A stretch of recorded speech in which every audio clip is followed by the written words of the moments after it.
Hi hello నమస్తే అండి.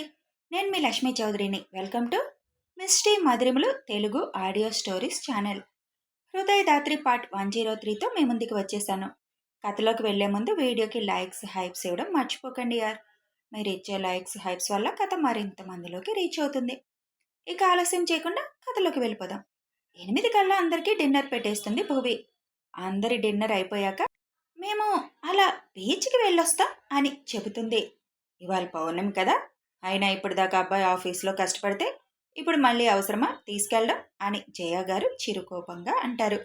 Hello Mataji, మీ అల్లుడు ఒక్కడే ఆఫీస్లో కష్టపడలేదు, నేను కూడా కష్టపడ్డాను.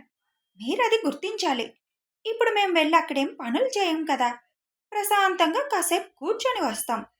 బాగా అల్లుడు జపం ఎక్కువైపోయింది నీకు అని గొనుక్కుంటూ పైకి వెళ్తుంది భువి.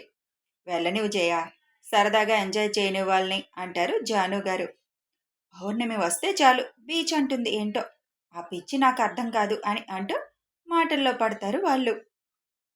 భువి పైకి వెళ్ళేసరికి ఒక చీర బెడ్ మీద ఉంటుంది. ఆ చీర చూడగానే ఇప్పుడు ఇదెందుకు అనుకుంటూ ఈయనెక్కడికి వెళ్ళారు అని చుట్టూ చూస్తుంది. బాల్కనీలో ఫోన్ మాట్లాడుతూ కనిపిస్తాడు దేవ్. దేవ్ ఫేవరెట్ కలర్ అయిన sea green colour sari bed మీద పెడతాడు. అప్పటికే దేవ్ రెడీ అయిపోయి ఉండడంతో జీన్స్ టీషర్ట్లో ఉన్న దేవుని చూసి ఇంత హాట్గా రెడీ అయ్యాడేంటో మా గురుడు. పాపం బీచ్లో అమ్మాయిలందరూ ఏమైపోవాలి అని నవ్వుకుంటూ ఆ చీర తీసుకొని రెడీ అవ్వడానికి వెళ్తుంది. ఫోన్ మాట్లాడుతూనే బోరకంటే ఇదంతా చూస్తున్న దేవ్ ఇప్పుడు అక్కడికి వెళ్ళాక ఎంత గోల చేస్తుందో ఈ మేడం. ఏం గోల చేసినా నా దాత్రితో నేను ఎలా ఉండాలి అనుకున్నానో అలాగే ఉంటాను అని అనుకుంటూ నేను చెప్పినట్టే మొత్తం ఉండాలి, ఏదైనా తేడా వస్తే మాత్రం పేమెంట్ కూడా చేయను అని ఫోన్ కట్ చేస్తాడు దేవ్. దేవ్ లోపలికి వచ్చేసరికి అప్పుడే రెడీ అయి డ్రెస్సింగ్ రూమ్ నుంచి బయటికి వస్తుంది భువి.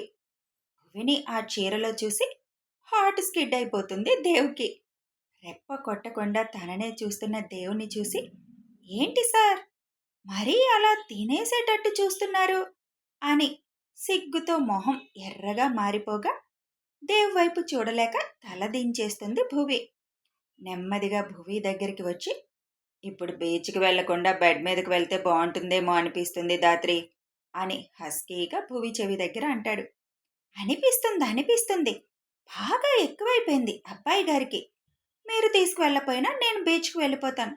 ఇప్పుడు నాకు కార్ డ్రైవింగ్ కూడా వచ్చు అని బెదిరింపు లెవెల్లో మాట్లాడుతుంది భువి. భువి నడుం చుట్టూ చేతులు వేసి దగ్గరికి లాక్కొని ఇప్పుడు నన్ను విడిపించుకొని నువ్వు వెళ్ళు, ఎలా వెళ్తావో నేను చూస్తాను. ప్లీజ్ దేవ్ వెళ్దాం, మళ్ళీ తొందరగా వచ్చేయాలి కదా, వచ్చాక నీకు అడ్డు చెప్పనుగా, మా బంగారం కదా, మా బుజ్జి కదా అని దేవ్ గడ్డం పట్టుకొని బతిమలాడుతున్నట్లుగా అంటుంది.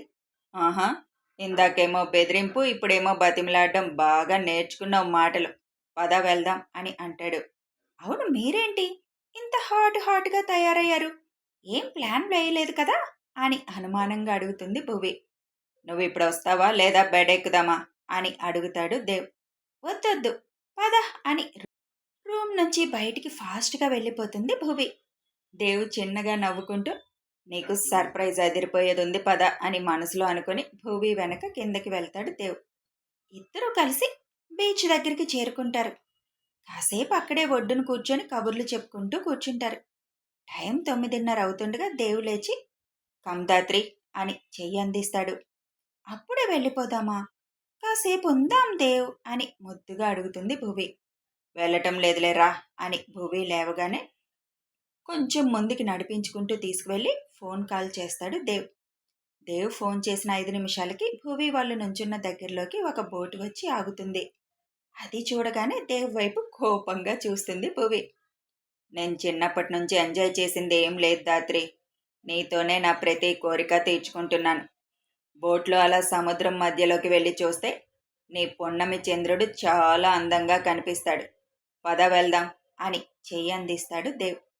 ఎక్కడ కొట్టాలో అక్కడ కొట్టాక ఇంకేం మాట్లాడుతుంది, దేవ్ చేతిలో చేయి వేసి బోట్లో అడుగు పెడుతుంది భువి. బోట్లో అడుగు పెట్టగానే కింద వైపు లోపలికి చూసిన భువి దేవ్ వైపు కోపంగా చూస్తుంది. తర్వాత కోపంగా చూదువులే కాని పద ముందు పైకి వెళ్దామని భువి చెయ్యి పట్టుకొని పైకి తీసుకువెళ్తాడు దేవ్. భువికి అంత కోపం రావడానికి కారణం బోట్ కింద భాగంలో ఒక గది ఉంది. అది డోరు వేసి ఉన్న దాని బయటంతా పువ్వులతో అలంకరించుంది. అది చూడగానే ఇదంతా దేవు ప్లాన్ అని అర్థమైపోయింది భువికి. అందుకే అంత కోపంగా చూసింది. పైకి వెళ్ళిన భువి చుట్టూ నీళ్లు, పౌర్ణమి చంద్రుడు కురిపిస్తున్న వెన్నెలంతా సముద్రం మీద పడి అందంగా మెరుస్తుంటే వావ్ అనకుండా ఉండలేకపోయింది. చూడడానికి రెండు కళ్ళు చాలలేదు తనకి. పైకి చెప్పలేదు కానీ అది భువి కళ. అలా నీళ్ల మధ్యలోకి వెళ్ళి ఒక్కసారన్నా చంద్రుని చూడాలి అని అనుకునేది.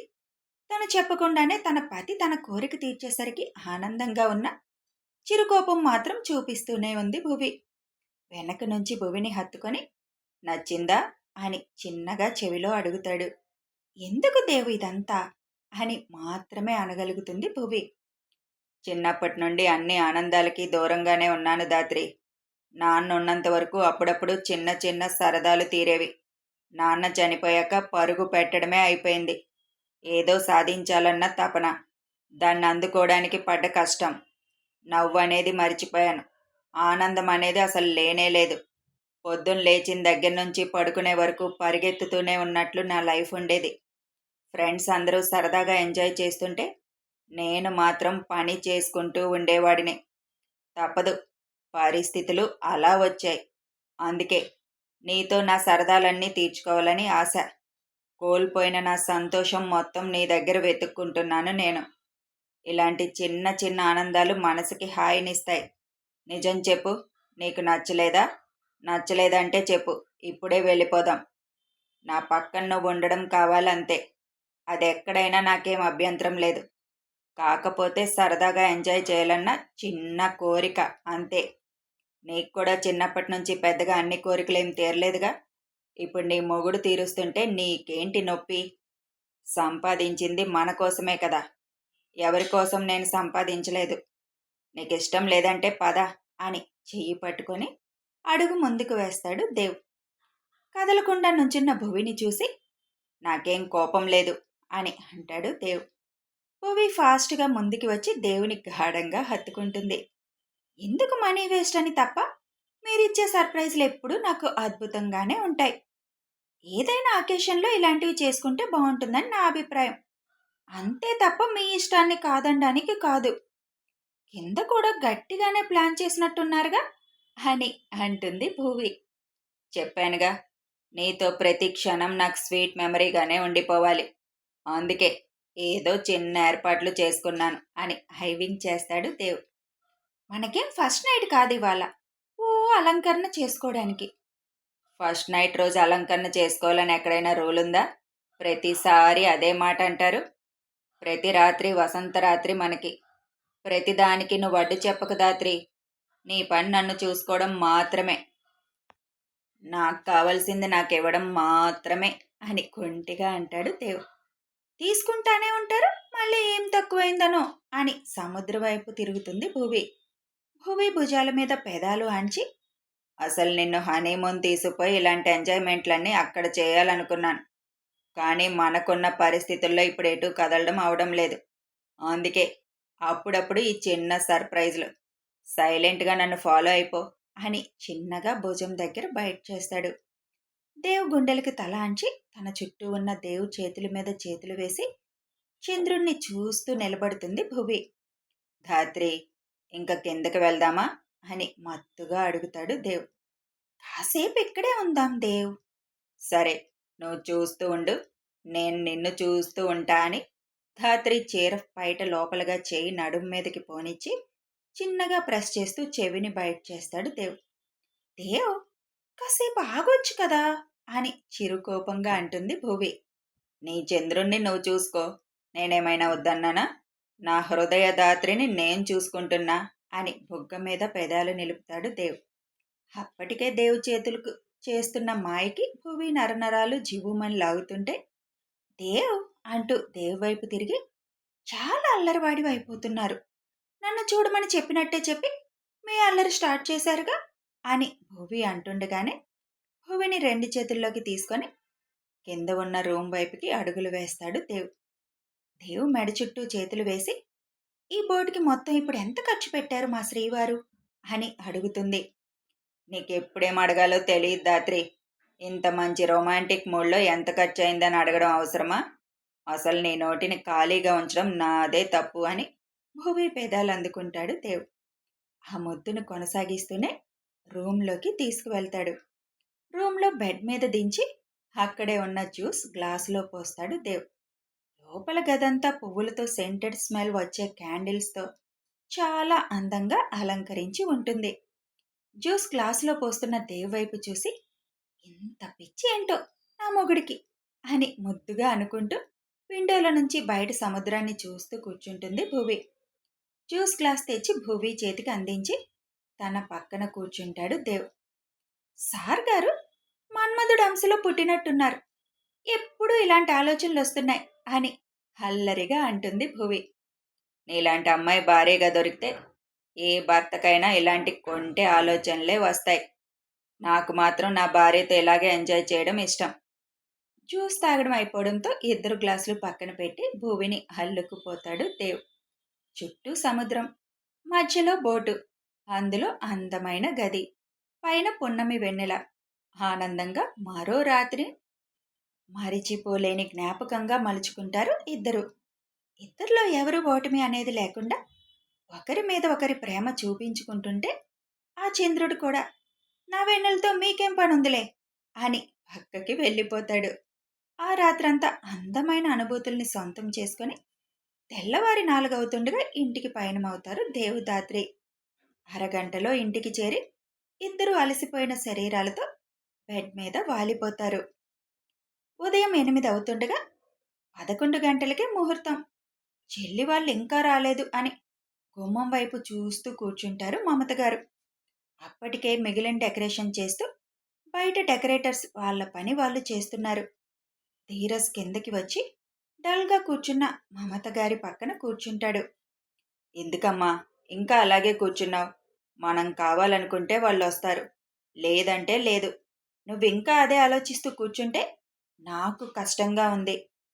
అలా కాదు ధీరజ్, వస్తే బాగుంటుంది కదా. నేనొక్కదాన్నే ఎలా అందుకుంటాను? సరియు వాళ్ళ చుట్టాలందరూ తప్పుగా అనుకుంటారు కదా, అదే నా బాధ అని అంటారు మమత. ఎవరో ఏదో అనుకుంటారని ఆలోచించడం మానేసేయమ్మా. అవన్నీ పట్టించుకుంటే మన ఇంట్లో జరిగిన పరిస్థితులు చూస్తే మనం బతకలేం కూడా. వాళ్ళ అమ్మకి ధైర్యం చెప్తూ ఉండగా డోర్ కొట్టిన శబ్దానికి గుమ్మం వైపు చూడగానే ఇద్దరూ లేచి నిలబడతారు. అక్కడ నిలబడిన వాళ్ళని చూసి మమత గారికి కళ్ళమ్మటి నీళ్లు కారిపోతాయి. ఫోటోలో వాళ్ళని చూశాడు కాబట్టి వాళ్ళని గుర్తుపట్టి పిన్ని, బాబాయ్ అనుకుంటూ ధీరస్ వాళ్ళ ముందుకి వెళ్తాడు. అప్పుడే పైనుంచి కిందకి దిగుతున్న నందు కూడా పిన్ని అనుకుంటూ పరిగెత్తుకుంటూ వాళ్ళ ముందుకి వస్తుంది. లోపలికి రండి ముందు అని వాళ్ళిద్దరినీ చేతులు పట్టుకొని లోపలికి తీసుకొస్తారు ధీరస్, నందు.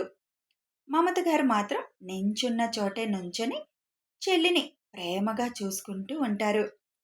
ధీరజ్ వాళ్ళ నానమ్మ బాగున్నారా అమ్మా అని పలకరిస్తారు. మమత గారి చెల్లెలు మౌనిక మమతా గారి ముందుకి వచ్చి ఎలా ఉన్నావక్క అని కళ్ళనీళ్లతో అడుగుతారు. చెల్లిని గట్టిగా హత్తుకొని గుండెల్లో దాచుకున్న దుఃఖాన్నంతా బయటికి తీసుకువస్తారు మమత గారు. అది చూసిన అందరి కళ్ళల్లో నీళ్ళొస్తాయి. గుమ్మంలోనే ఆగిపోయిన ఇద్దరిని చూసి తమ్ముడు చెల్లా అని అడుగుతాడు ధీరజ్. అవును అని తలూపుతారు ధీరజ్ వాళ్ళ బాబాయ్. లోపలికి రాకుండా అక్కడే ఆగిపోయారేంటి, రండి అని పిలుస్తాడు ధీరజ్. అసలు ఎంత జరుగుతున్నా కనీసం మాకెందుకు చెప్పలేదు వదిన గారు అని ధీరజ్ వాళ్ళ బాబాయ్ అయిన ప్రశాంత్ గారు అడుగుతారు. అదంతా తర్వాత మాట్లాడుకుందాం, ముందు మీరు వెళ్ళి ఫ్రెష్ అయ్యి టిఫిన్ తిందురు గాని అంటారు ధీరజ్ వాళ్ళ నానమ్మ. ఎలా భరించావక్క అంత బాధ? టీవీలో చూస్తుంటే నాకు ఎంత కష్టంగా అనిపించిందో. కనీసం అప్పుడైనా నువ్వు ఫోన్ చేస్తావేమో అని ఎంత ఎదురు చూశానో తెలుసా. నిన్న నువ్వు ఫోన్ చేసినప్పుడు ఎంత ఆనందం వేసిందో. నువ్వెప్పుడు పిలుస్తావా అని నిన్ను చూడాలని ఎదురు చూస్తుంటే రాకుండా ఎలా ఉంటాననుకున్నావు? అసలు టీవీలో చూడగానే మేం బయలుదేరాలి అనుకున్నాం. కానీ ఇదిగో నీ చిన్న కూతురు ఎగ్జామ్స్. అప్పుడే తనకి చికెన్ పాక్స్ కూడా వచ్చాయి. అందుకే తర్వాత వెళ్దామని ఆగిపోయాం. నువ్వు పిలవకపోయినా ఈ 2 రోజుల్లో మేం ఖచ్చితంగా వచ్చేవాళ్ళం అని అంటారు మౌనిక. ధీరజ్ తమ్ముణ్ణి చెల్లిని దగ్గరికి తీసుకొని ముందు వెళ్ళి ఫ్రెష్ అవ్వండి అంటాడు అందరినీ. ఎంత పెద్దవాడైపోయావురా నువ్వు. నిన్న నువ్వు మీ బాబాయ్తో మాట్లాడుతుంటే మొత్తం విన్నాను. మీ అయ్య బుద్ధులు మీ ఇద్దరికీ రాలేదు. అందుకు సంతోషం అని అంటారు మౌనిక. ఈ ఇంట్లో ఆయన మాట ఎత్తొద్దు పిన్ని అని అంటాడు ధీరజ్. సరేలే అని ఫ్రెష్ అవడానికి వెళ్ళిపోతారు వాళ్ళ అందరూ. సంతోష్ మా అమ్మ అని వాళ్ళ అమ్మని అడుగుతాడు ధీరజ్. హా అని అప్పుడు సంతోషంగా పనులు మొదలు పెడతారు మమత గారు. కథ కొనసాగుతుంది. మరి మన దేవ్ భువి గారిని తన మాయలో పడేశారు. ఇక ఆత్మీయ బంధం కనిపిస్తే దుఃఖం అలా బయటకు వచ్చేస్తుంది కదూ. మమత గారు ఇన్నాళ్ళు దాచుకున్న దుఃఖాన్ని చెల్లెల సమక్షంలో బయటికి తీసుకొచ్చారు. ఇక వీడియో నచ్చితే లైక్ చేయండి, షేర్ చేయండి, కామెంట్ రూపంలో మీ అభిప్రాయాలు తెలియజేయండి, సబ్స్క్రైబ్ చేసుకొని ఛానల్ సపోర్ట్ చేయండి. Thanks for watching.